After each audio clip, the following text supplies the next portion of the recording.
नमस्कार। आज की हमारी कहानी का शीर्षक है ससुराल आकर बिगड़ गई है। रचना की शादी को कई साल हो गए थे।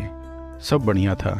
छोटी बहू होते हुए भी वो बड़ी का फर्ज अच्छे से निभा रही थी, क्योंकि बड़ी बहू तो आते ही अलग हो गई थी।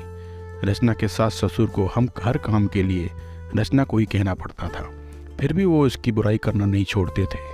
और सबसे बड़ी बात, बुराई भी अक्सर उसके ही परिवार वालों से करते थे, जो रचना को बचपन से जानते थे, या फिर रचना की सहेलियों से, या खुद के मायके वालों से।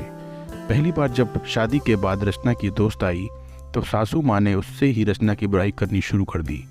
जब रचना को पता लगा तो उसने अपने पति नीलेश से कहकर माँ जी को समझवा दिया था कि कम से कम जो लोग उसे जानते हैं उनसे तो उसकी बुराई करके खुद की जगहसाई न करवाएं। पर उन्होंने न सुनी, बल्कि ये आदत ही बन गई थी उनकी। आजकल तो अक्सर ये कहती थी कि रचना, तुम पहले से काम अच्छा करती थी, अब नहीं करती हो, फिर भले ही वो काम कोई भी क्यों ना हो।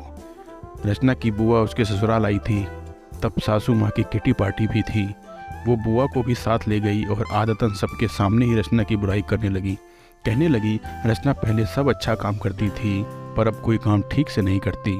न ठीक से रोटी बनाती है, न सब्जी, न अच्छे से कपड़े पहनती है, न बच्चों का ख्याल रखती है। वो और कुछ बोलती इससे पहले ही रचना की बुआ बोल पड़ी, लगता है ससुराल में आकर बिगड़ गई है, क्योंकि हमारे घर की तो वो बड़ी बेटी है और सारा काम खुद करती है। सारा घर ऑफिस दोनों अच्छे से संभालती थी और बड़ों से लेकर बच्चों तक सभी का ध्यान भी रखती थी।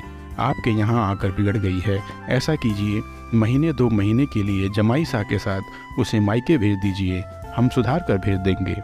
अब रचना की सासू माँ का मुंह देखने लायक था। उन्हें बोलने के लिए शब्द ही नहीं मिल रहे थे, तो बस फिर उठकर चली गई, ये कहकर कि आती हूँ, जरा कोई बुला रहा है। और रचना की बुआ जी मुस्कुरा रही थी।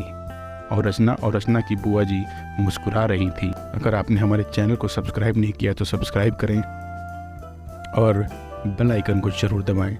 हमारी वीडियो को लाइक करें और हमारी ये कहानी कैसी लगी कमेंट करके जरूर बताएं। धन्यवाद।